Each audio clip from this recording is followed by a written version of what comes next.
And good afternoon, good evening, and good night, and welcome all to ANZAC Day 2024, the commemoration of Australian soldiers who have fought, lost their lives, and obviously, as it is the 70th anniversary of Vietnam, it's a very poignant one for a number of people. I was supposed to be here about 20 minutes ago, but that's a story for another time. um, the official dawn service is supposed to start in about 7 minutes. I will be streaming that. And if for any reason, for example, if there's any issues with ABC or trying to remember it's having an issue, I will be multi streaming this on Rumble as well as Twitter. And if there's any issues, yeah, you get the idea. I'll be shutting it down on YouTube and we'll be continuing on Rumble. Uh, Finally, and happy Anzac Day. Yeah, thanks for streaming. Honor and respect for those who have served and given the ultimate prize. Yes. 110 years since Gallipoli. Yeah. So I should specify. Hang on. You know what? I should share this so that I can read it.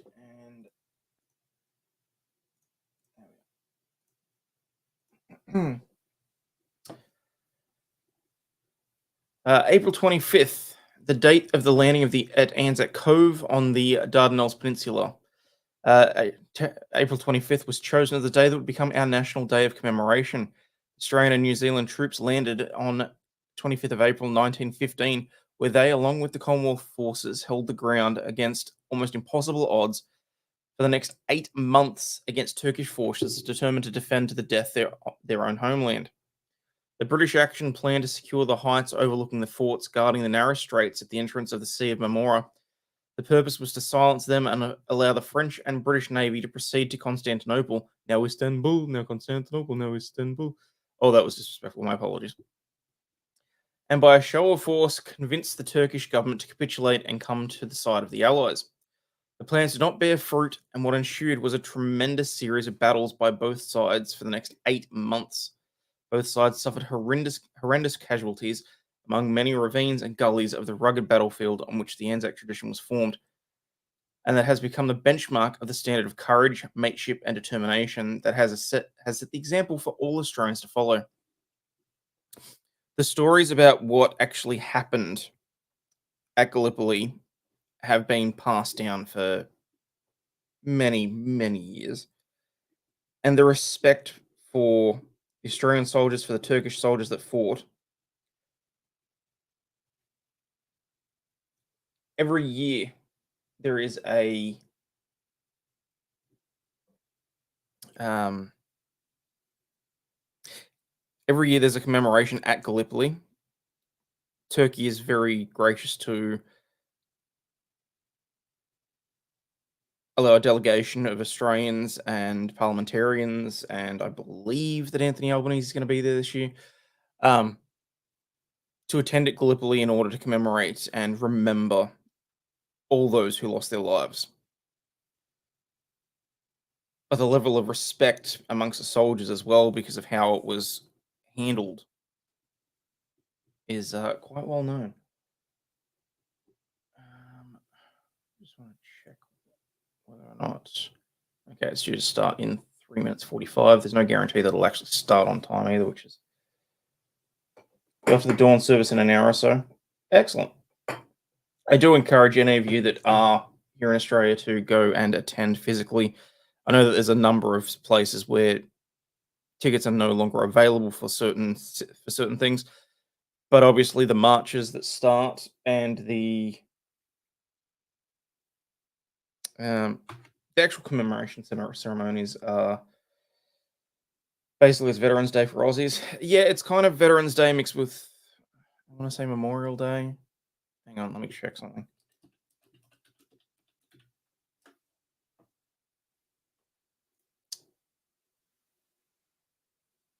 Yeah, so it's a mixture of Veterans Day and Memorial Day.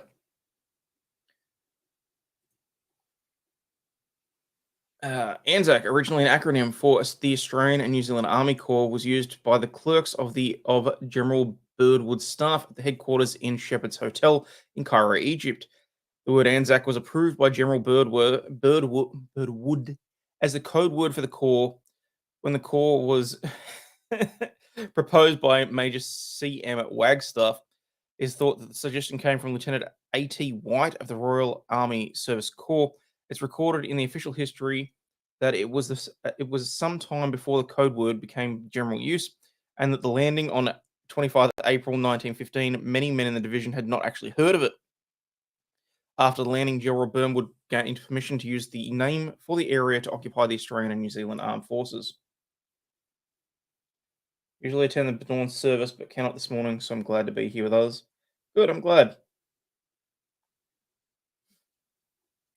The dawn service on Anzac Day has become a solemn Australian and New Zealand tradition. Australians from all walks of life participate in the dawn service all over the globe. The Australian Defence Force, wherever possible, conducts dawn services even in operational areas. The service is taken for granted as part of the Australian and New Zealand Army Corps ethos, and few wonder how it all started. Its story, as it were, is buried in a small cemetery carved out of the bush some kilometres outside northern Queensland. Almost paradoxically, one grave stands out by its simplicity. It is covered by a protective whitewashed concrete slab with plain cement across the top of it. No epitaph recalls even the name of the deceased.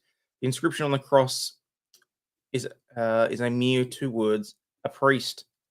No person would identify the grave as that of a dedicated clergyman who created the dawn service. Without the simple marker placed next to the grave only in recent times, it reads, adjacent to and on the right of this marker lies the grave of the late Reverend Arthur Ernest White, a Church of England clergyman and padre, 44th Battalion and 1st Australian Imperial Force. On 25 April 1923, at Albany in Western Australia, the Reverend White led a party of friends in what was the first ever observance of the dawn service on Anzac Day, thus establishing a tradition which has endured Australia-wide ever since. Reverend White was serving as one of the padres in the earliest of the was one of the serving padres of the earliest Anzacs to leave Australia with the 1st Australian Imperial Forces in November 1914. The convoy of ships which assembled in Princess Royal Harbour and King George Sound at Albany. Before embarkation, at 4 in the morning, he conducted a service for all of the men of the battalion. When White returned to Australia in 1919, he was appointed to relieve the rector of St. John's Church in Albany. It was a strange coincidence with all the starting points for the Australian Imperial Force convoys that it should now become his parish. No doubt it must have been the memory of his first dawn service those years earlier, and his experiences in the trench combined with the awesome cost of lives and injuries, which inspired him to honour permanently the valiant men, both living and dead, who had joined the fight for the Allied cause. Albany, Albany, he is quoted to have said, was the last sight of land that the Anzac troops saw after leaving strange shores, and some of them never returned. He should hold a service here at the first light of the dawn each Anzac Day to commemorate them. This is how Anzac Day 1920. This is how on Anzac Day 1923 he came to hold the first commemorative dawn service. As the sun was rising, a man in a small dinghy cast a wreath into King George Sound, while White, with a band of about 20 men, gathered round him at the summit of a nearby Mount Clarence, silently watching the wreath floating out to sea. White then quietly recited the words, "As the sun rises and goeth down, we will remember them." All present were deeply moved by the service, and news spread throughout the country, and various return services organisations Australia-wide emulated the service. Eventually, White was transferred from Albany to serve other congregations, the first in South Australia, then Broken Hill, where he built a church, then later Forbes. He got around. In his retirement from the clergy, he moved to Herberton, where he became the chaplain of the Anglican convent. Soon after his arrival in Herberton, September 26, 1954, White died, to be buried so modestly and anonymously as a priest. White's memory is honoured by a stained glass window in the All Souls Church at Wirrinya, a small farming community near Forbes. Members of the parish have built the church with their own hands and have put up what they refer to as the dawn service window as a tribute to White's service.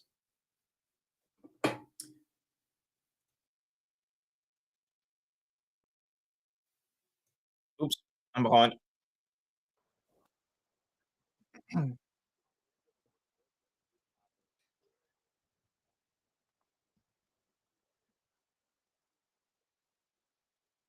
I'm literally a couple minutes behind, so I'm gonna skip ahead to where they start.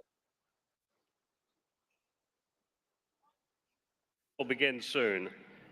And as we come together on the lands of the Bunurong, I invite Uncle Mark Brown, Bunurong Elder, to present the Welcome to Country. Good morning. I am Uncle Mark Brown, Elder and Senior Cultural Heritage Officer of the Bunurong Land Council. Gunditjmara man on my mother's side and Bunurong man on my father's side. And today I'm here to welcome you to beautiful Bunurong country. Before we do that, we pay our acknowledgements and we pay our respects. We pay our respects to all of my ancestors. We pay our respects to all of my elders. And we pay respects to all of my community members, past, present, and emerging. And we acknowledge the continuous and unbroken connection to country for the Bunurong people. We also pay acknowledgements and respects to all traditional owners, Aboriginal and Torres Strait, who work, rest, live or play on Bunurong country. And we thank you all for being here with us. But as we gather here today, in unity, in love, and in respect, we recognise that this welcome is a part of our shared journey. It's a shared journey of reconciliation, and it's a shared journey of understanding. By acknowledging and encompassing the deep ritual heritage of the Bunurong people and all of our traditional owners, we all strive to foster mutual respect, cultural exchange, and a celebration of diversities. So as we gather here today, we recognise that our people are one. All of our ancestors and all of the people that we lost and all of the people that gather here today. We recognise this with a welcome to country. We recognise this by recognising we are on Bunurong lands and we come together as a family. So Wamajenka Balakiaka, Ngata Bunurong Balag Bik, and welcome. Welcome to beautiful Bunurong country. Please walk it with soft feet and very, very open hearts.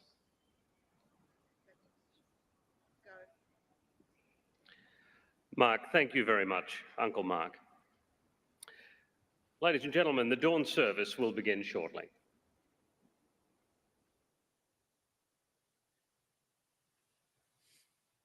So, for those of you that are unaware, for pretty much anything that includes any sort of official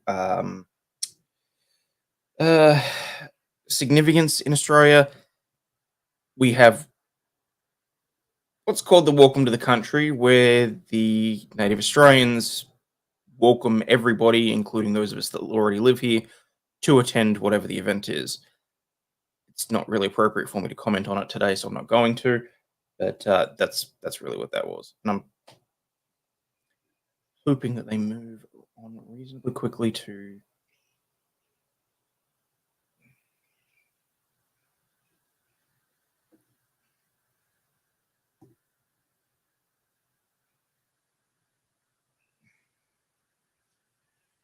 Just have it for everything now.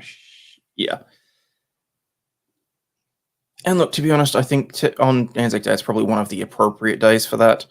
There were a number of Indigenous Australians that did fight and that have served, and we recognise them too. So I just.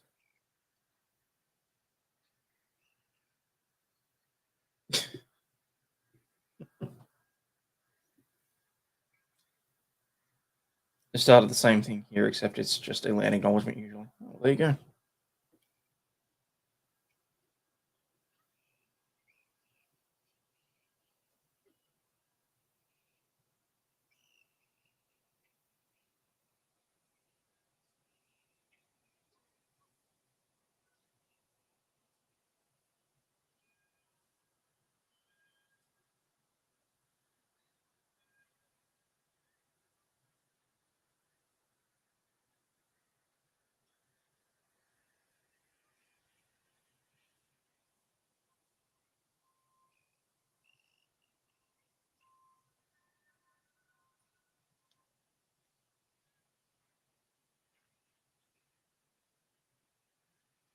In case you haven't noticed, it is a very somber affair. And having had family members that served and that knowing the history of a number of the battles and that sort of thing, I make no apologies that at some point I'll probably get a little bit emotional, but pretty much happens every year. So.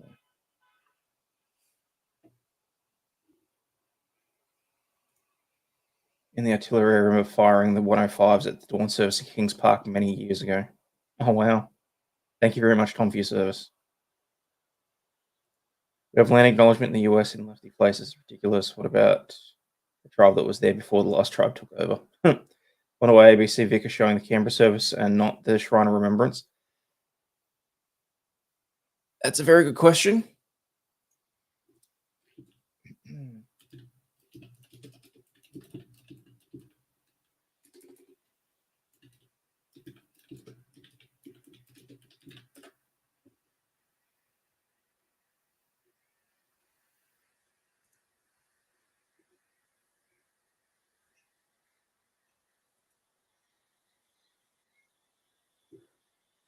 Oh, what am I doing?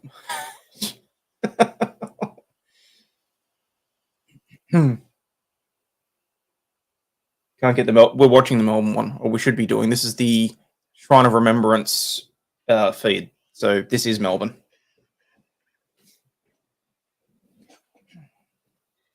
So there's a lot of people there. That's a plus. Yeah. Not being my usual self because of what this is. This isn't the time for me to be nice. Appreciate it, Wim. Already emotional. It's hard not to be with these men and boys giving their lives for ours, and I'm so honoured that you're sharing this with us. Thank you very much, Aussie. You're very welcome. It's the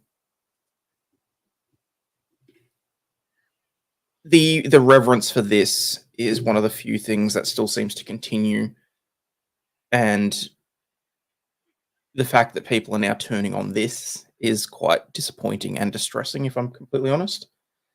I was very happy to see that the Munchkin actually was learning about this yesterday as well, and that her teacher seemed to have handled it reasonably well. Even Lady Overlawd was concerned as to how I was going to explain exactly what Anzac Day was to her. And I said that, well, obviously I'll be teaching her very carefully what the reasoning behind Anzac Day is and why we respect those that have given their lives for us. But at the moment that I was happy to leave it at, some very brave people died to protect our country and to keep us safe. And I was happy to leave it at that. And then she turned around and asked me, sorry, the Munchkin turned around and asked me, so did the bad guys die too? And I said, yes, sweetheart, a good number of them did.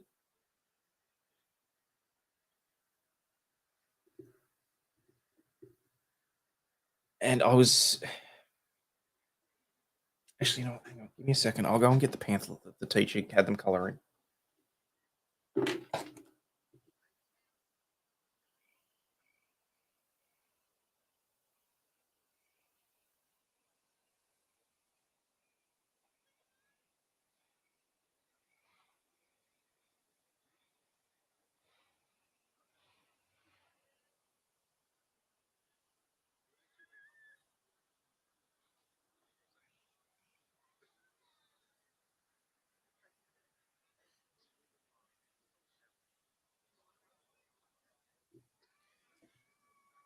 I wasn't going to turn the camera on because just let's face it, I had to roll out of bed and get here straight away, but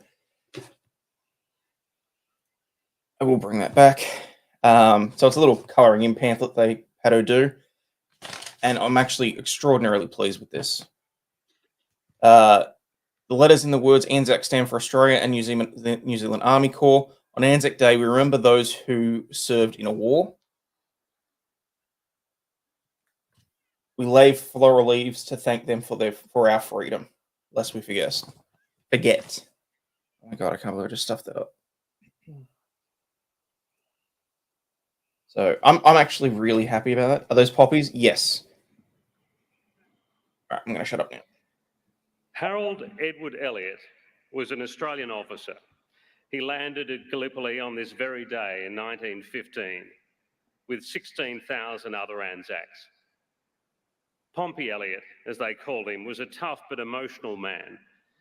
He could be heard yelling and swearing at a soldier one day and then found sobbing over news of the man's death the next. So he knew about war, but he knew about something else, not just what a war was, but he knew how war should be remembered. From Gallipoli, he wrote a letter to a friend.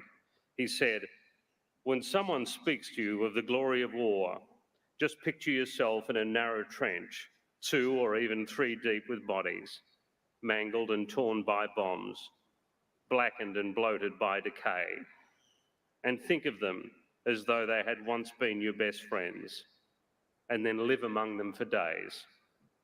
Because," he wrote, "whatever the novelists may say, this is war, and such is glory."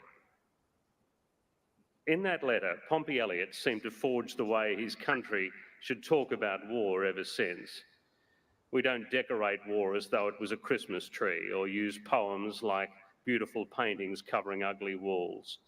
And we don't search for gentle words when hard ones are required. Instead, we come here to know the sacrifice, the courage over fear, the loss, the sadness, the brutality, the service, the mateship, and the loyalty. And today, 109 years after Pompey Elliott landed into the horror of Gallipoli, we're here again, waiting for dawn, and wishing we could go back and tell the ones who lost so much, who left home for the last time, the mothers and fathers who waited for them, the children and widows who had to live without them, and the injured and the suffering who had to find a way to go on. We wish we could go back and tell them that we're here on April 25, 2024. We are here. And that with every new dawn on ANZAC Day, our gratitude only becomes stronger, our understanding clearer, and our hearts fuller. And that we're here to tell the stories right, just as Pompey Elliott wanted, because such is glory. Good morning. My name is Justin Smith. On behalf of RSL Victoria, welcome to the Shrine of Remembrance in our city of Melbourne, and it's an honour to stand with you. And as we acknowledge the traditional owners of the land we meet today, the Bunurong people, we remember the thousands of First Nations people who fought for their country, often defending rights they didn't yet have themselves. And we thank the many who are still serving in uniform today. This ANZAC Day, in particular, we thank and honour those who served in the peacekeeping and peacemaking forces. It's a long history and a proud one.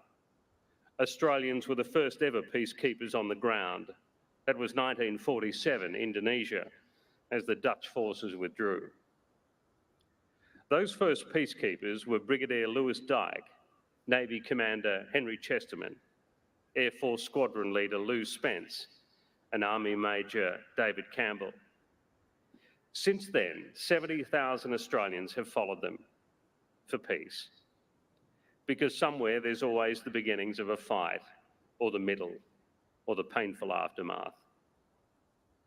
They have served across the world at Cambodia, the Solomon Islands, Kashmir, the Congo, East Timor, Somalia, the Middle East. And often our forces were in place for years, like Cyprus, beginning in 1964 and staying until 2021. And our peacekeeping men and women often served with little recognition.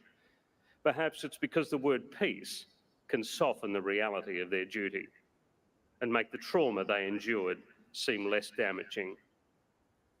But that's not the real story.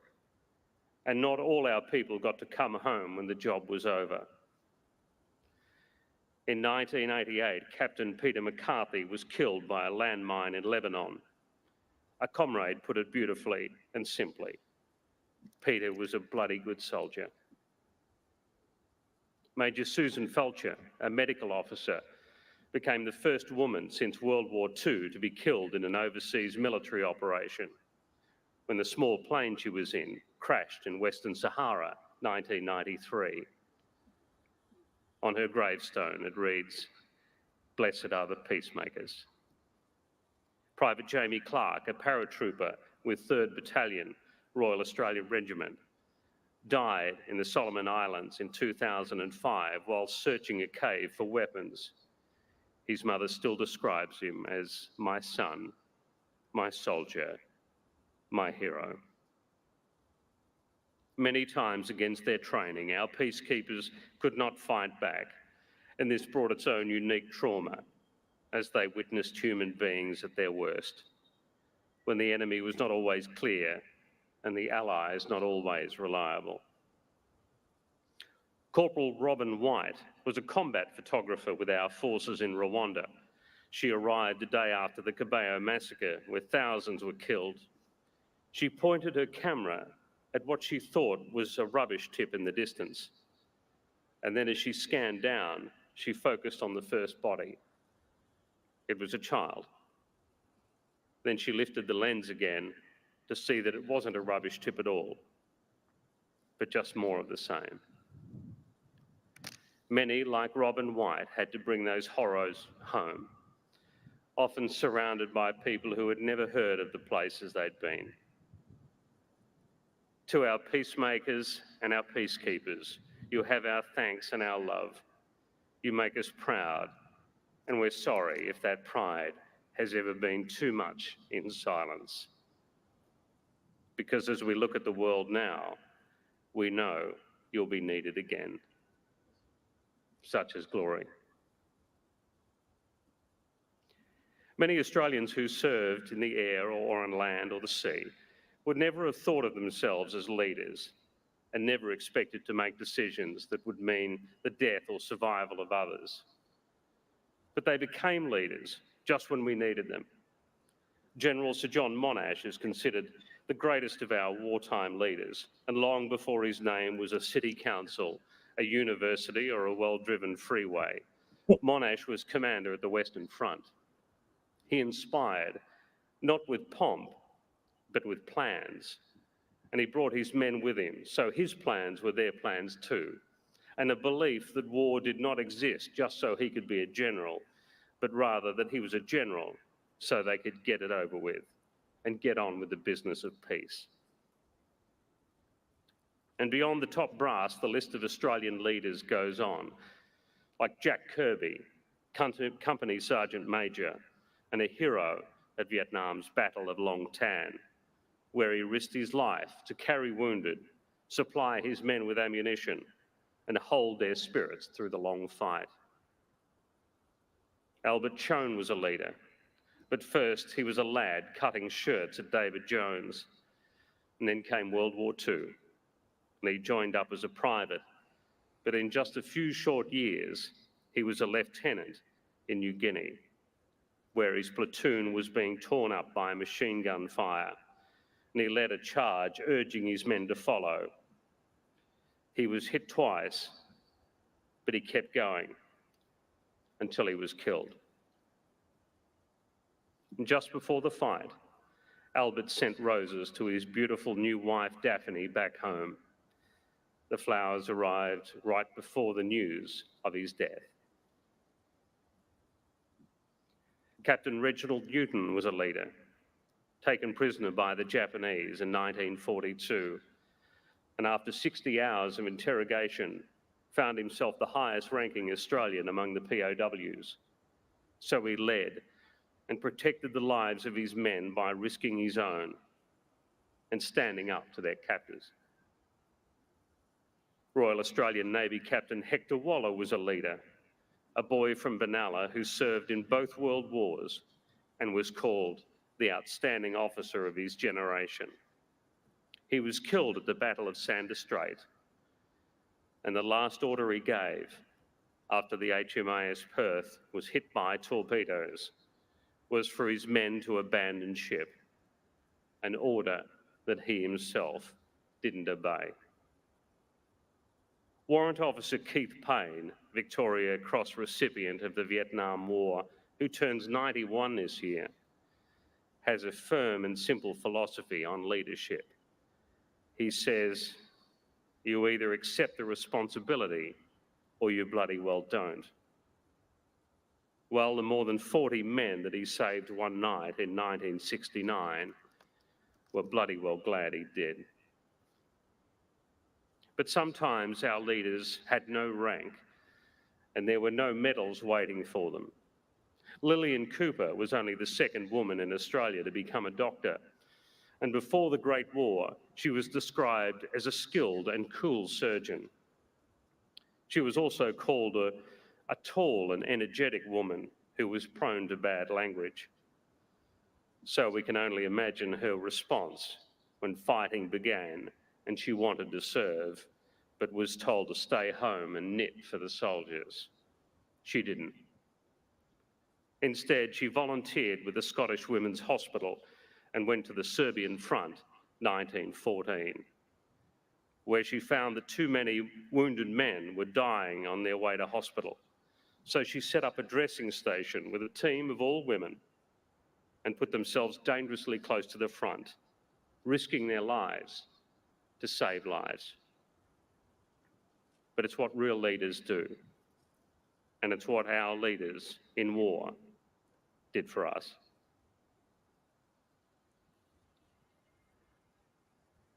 And when we think about those who joined up to go to fight, we imagine them as brave, loyal to each other, or larrikins. But we don't think of them as telling lies, yet a few of them did. They lied when they were asked this question: how old are you, son? Alec Campbell told a lie in 1915. He said he was 18 years old and he was only 16, but they took him. And there, standing barely an inch taller than his rifle and bayonet, they sent him to Gallipoli. But they get younger.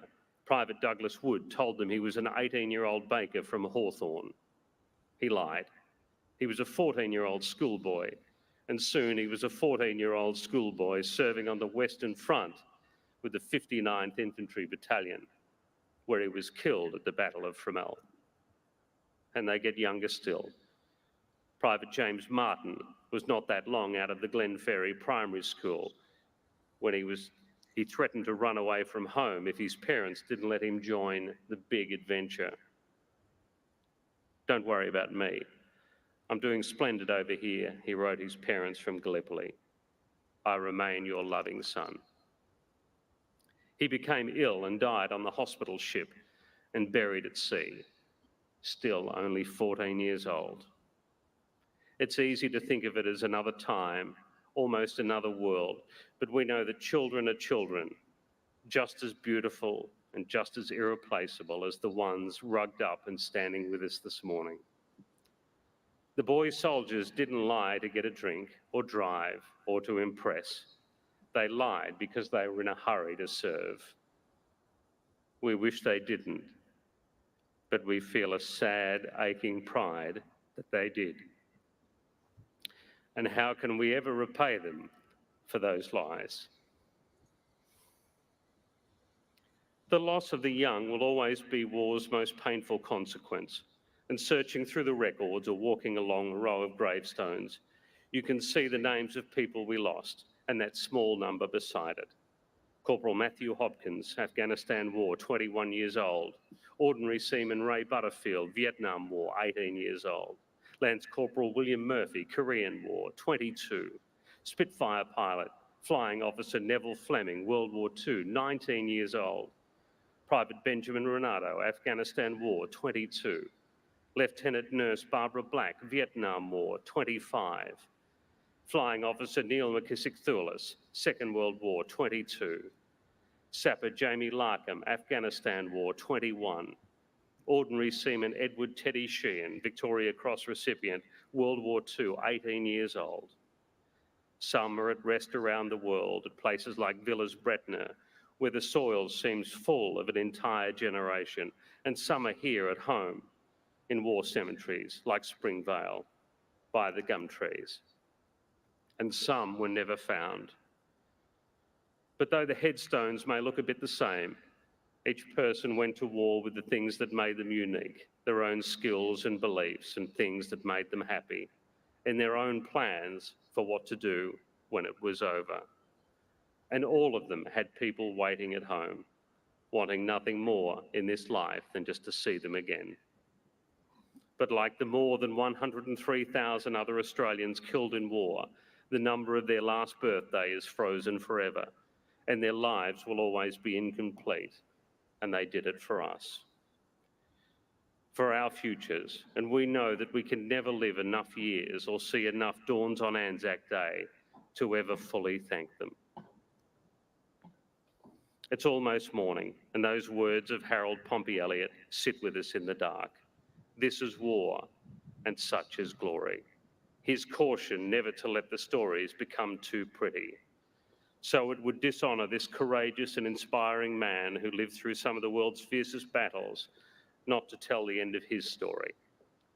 After the war, Pompey Elliott suffered from what would become known as post-traumatic stress disorder and took his own life at the age of just 52.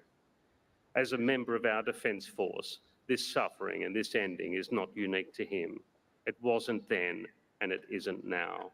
Many of our veterans feel like they've lost themselves, disconnected from their families, unsafe, alone, trapped in addiction, and loaded down with memories. They are our reminder that the words, lest we forget, are also for the living. So we're here for the leaders, the fighters, the lifesavers, the boy soldiers, the families who waited for them, the peacekeepers, the peacemakers, and the ones still searching for peace, to honour them, to thank them, and to carry their memory forward. Sometimes it will be in the stories we tell, and sometimes just in the silence. This silence, with our heads full of images and our hearts of gratitude, knowing that Pompey Elliott got the words right. Such is glory, unless we forget.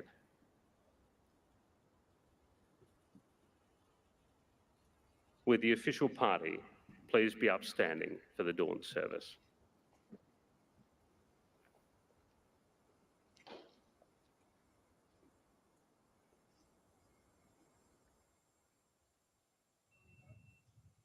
Stand, turn.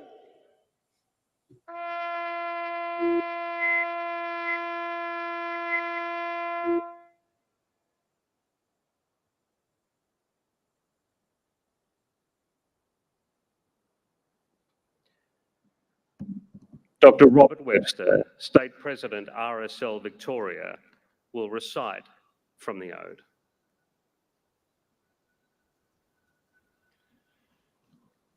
They went with songs to the battle. They were young, straight of limb, true of eye, steady and aglow. They were staunch to the end against odds uncounted. They fell with their faces to the foe. They shall grow not old, as we that are left grow old. Age shall not weary them, nor the years condemn. At the going down of the sun and in the morning, we will remember them.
Stand down.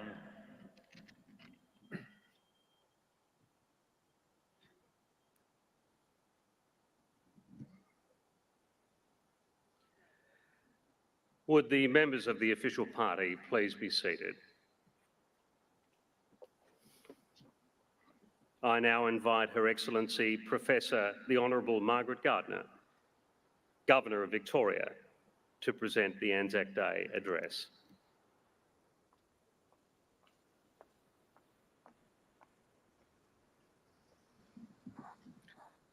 The Honourable Jacinta Allen, Premier of Victoria, Senator Raf Tichoni, representing the Prime Minister of Australia, Her Excellency Vicky Treadle, High Commissioner of the United Kingdom, John Pesutto, Leader of the Victorian Opposition, Senator the Honourable Jane Hume, representing the Leader of the Federal Opposition, Councillor Nicholas Rees, Deputy Mayor, Lord Mayor, representing the Lord Mayor of Melbourne, Shane Patton, Chief Commissioner of Victoria, Captain Stephen Bowater, Chair of the Shrine Trustees, and Dean Lee, CEO, Shrine of Remembrance, Dr. Robert Webster, State President, Sue Cattermole, CEO, and members of RSL Victoria and members of other ex-service organisations, Victorian senior officers and members of the Australian Defence Force, representatives of the New Zealand Defence Force, United Kingdom and other defence forces, members of the Consular Corps. Let me begin by acknowledging that we gather here today on the unceded lands of the Boonwurrung peoples of the Eastern Kulin Nation and pay my respects to their elders past and present, and thank in particular Uncle Mark Brown for his warm welcome to country this morning. I also want to acknowledge on this day those who have served or represent those who have served in the conflicts since that first Great War who are with us today, and thank you for your service. War, Klaus von Clausewitz famously said, is the continuation of politics by other means. Military historian John Keegan disputed this view, arguing that war exists, and I quote, in a world apart, a very ancient world, which exists in parallel with the everyday world, but does not belong to it. That war does exist in parallel with the everyday world is something of which we are reminded by the conflicts that are with us in our world today. But what connects our everyday world with the terrors of war is the failure of diplomacy and politics, because countries only cross the bridge from peace to war when politics fails, and ultimately the price of the passage back from conflict is measured in human lives. Every war inflicts untold suffering on the men and women who are called upon through their service in these conflicts to do the extraordinary, and on all those not directly engaged in the conflict, but often so terribly devastated by its impacts. This Day of Remembrance began in the blood, the bravery and the sacrifices that marked the shores of Gallipoli. And that particular ANZAC experience came to stand for the way we would, as a new nation, speak for and with our people. As the great Australian poet Chris Wallace Crabb put it when writing of Gallipoli, at the core of the myth, this truth is coiled like a snake, that the men who enact it cannot see what pattern they are tracing. The men who spoke Australia did not know what they wrought, for it was only defined by the completion of their lives. The remembrance in which we engage on ANZAC Day is about all those affected by war and conflict, most significantly those who serve and have served. And it is a memory about the impact of war.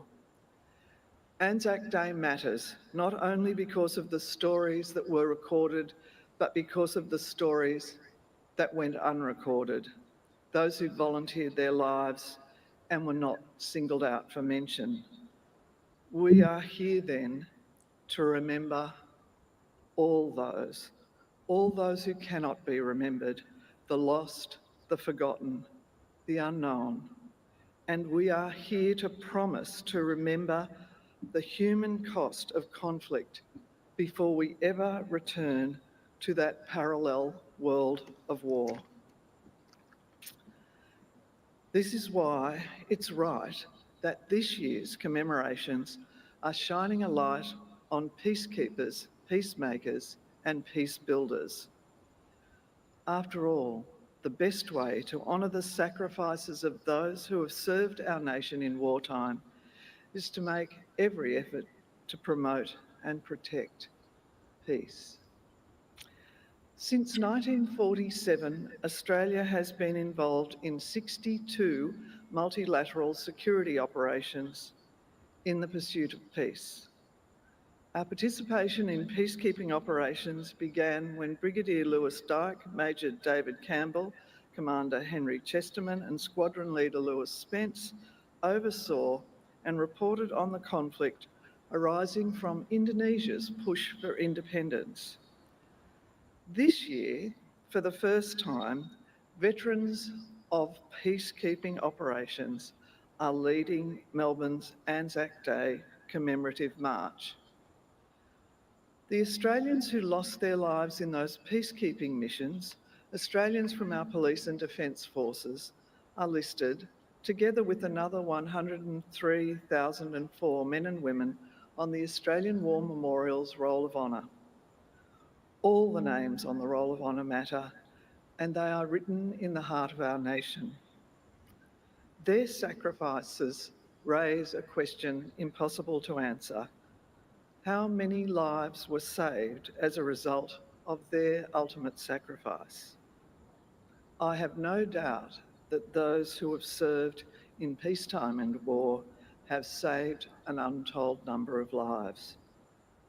On behalf of the people of Victoria, I want to take this opportunity to thank all those Australians for their sacrifices. We are forever in your debt.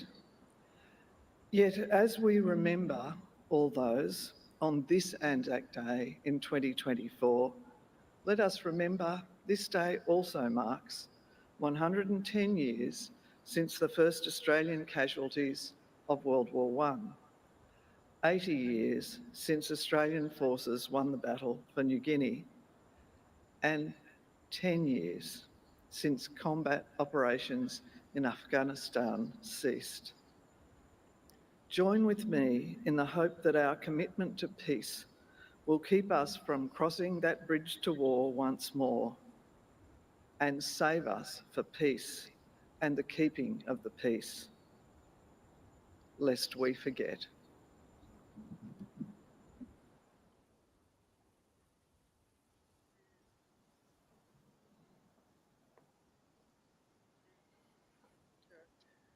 Thank you, Governor. The poem In Flanders Fields by Colonel John McCrae will now be recited by Ms. Halima Chowdhury, Shrine of Remembrance Young Ambassador.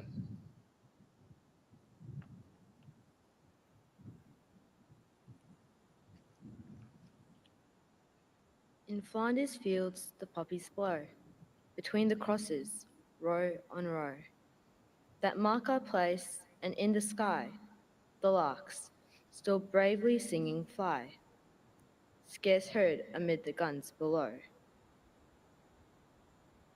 We are the dead. Short days ago we lived, felt dawn, saw sunset glow, loved and were loved, and now we lie in Flanders fields. Take up our quarrel with the foe. To you from failing hands we throw the torch.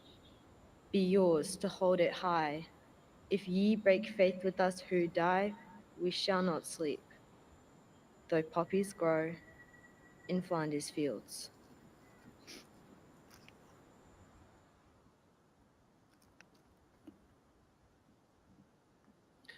Thank you, Halima. The Melbourne Symphony Orchestra Chorus, accompanied by the Army Band, present Abide With Me.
Will the members of the official party please stand? The Melbourne Symphony Orchestra Chorus and the Army Band will now present the national anthems of New Zealand and Australia.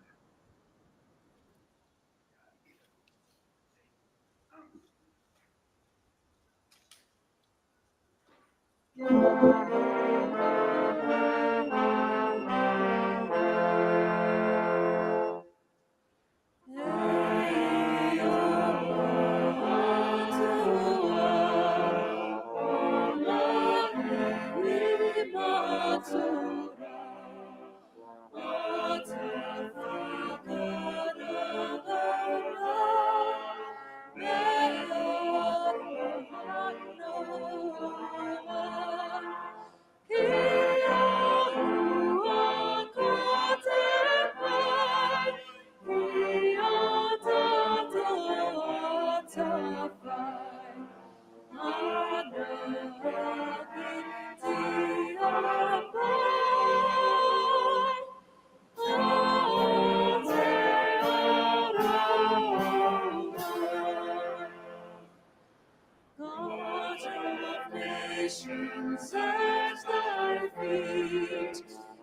in the bonds of love we meet.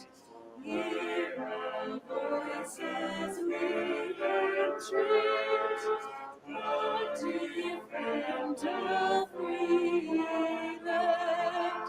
God bless fixed impulse far from the shouts of strife and war.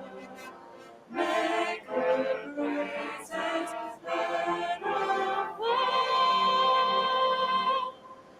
God defend His healing land.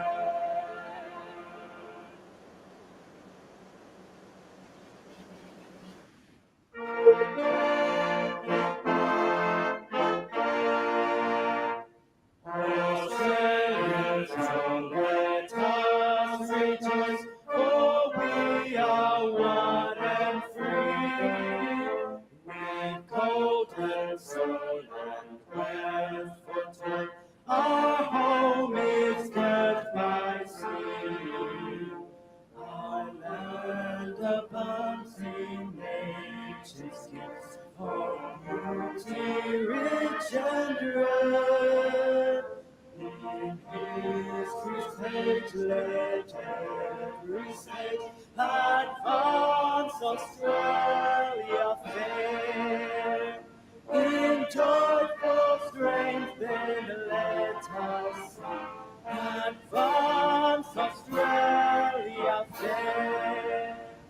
Beneath our radiant Southern Cross, we'll toil with hearts and hands to make this Commonwealth of ours renowned over the lands. For those who come across the seas with boundless flames to share, with courage let us so combine to advance Australia fair. In joyful strength then let us advance Australia fair.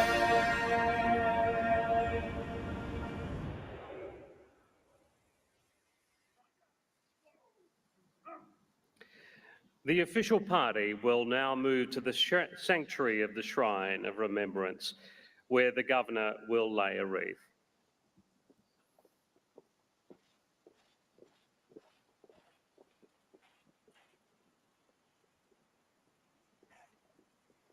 Members of the official party will collect symbolic red poppies, which they will lay at the stone. The poppies were the first flowers to grow in the spring of Flanders and across the battled, mangled landscape of the Western Front during the First World War. And the sweet and delicate red bloom became a sign of life, a sign of remembrance, sacrifice, giving, and a sign of love, and a symbol that whatever horror had gone before, that there would be a tomorrow, and there would still be a future.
With the official party in position in the sanctuary, I invite the Shrine Guard to take post.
The Governor will now lay a wreath at the Stone of Remembrance on behalf of the people of Victoria.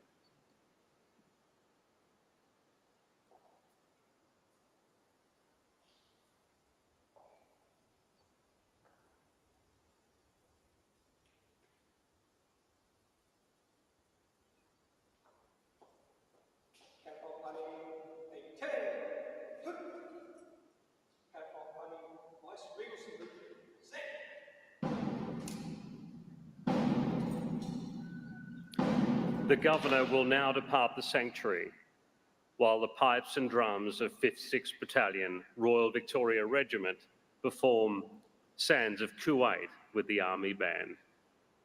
The official party will lay their poppies as they follow the Governor's departure.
Shrine Guard, dismount.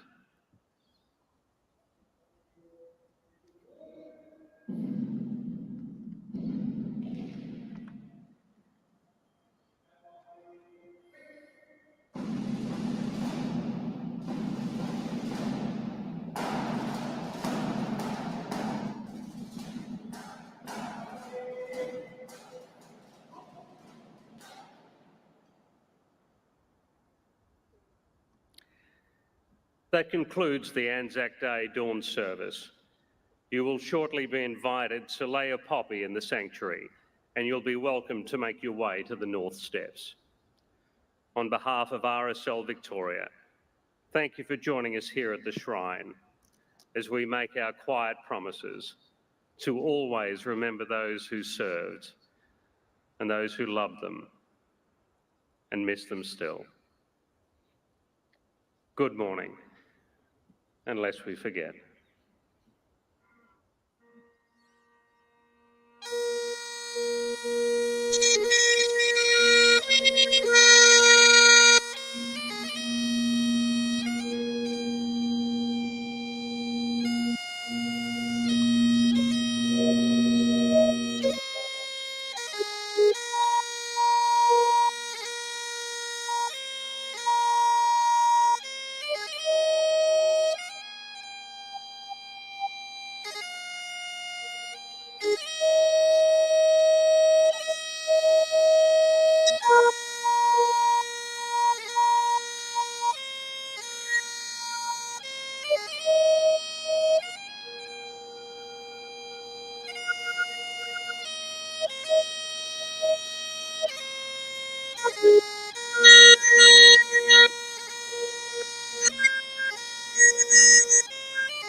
So that will pretty much cover off the ceremony. And yeah, look, bring back common sense. I am not going to sully the reverence that I have for this, other than to say this is the tradition and the memory of the individuals that a certain segment of society are looking to spit on. And I wish them nothing but continually stubbed toes. That's me putting it very, very nicely.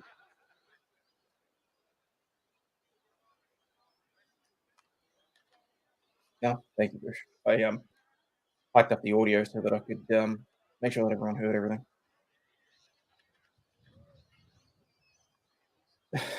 Albeit as much as I'd like to, no, I'm not going to play Red Gum. Um, this feed was from the Trying to Remember here in Melbourne. I'm aware that they're not going to make any sort of issues out of me using it. Red Gum, on the other hand, has an automatic copy claim. So I want to thank each and every one of you for being here to share this. I try and attend, or at least view, a dawn service every year. Munchkin is still too young for me to do this, so I'm just thankful that I was able to share this with everybody. Because Australia Day and ANZAC Day are really the 2 days that we have for any sort of national pride, and to have any sort of reverence for those that came before us. And with what is happening to Australia Day, and now with people coming for ANZAC Day, I'm upset. And certain things that, yes, should be sacred should be left with it. Certain things should be left alone. But anyway. Thank you so much for being here, people. I'm going to end it now. The stream, that is. Didn't mean to make that sound bad. If anyone is interested, in about 6 hours, the formal Gallipoli service will be being held. I'm more than likely not going to be able to stream that, but it is always something to watch. It's a significantly more pomp and ceremony to it, but at the same time, there's more reverence, which I think is something that this day deserves. But anyway, as always, people, stay healthy, wealthy, wise, and again, lest we forget.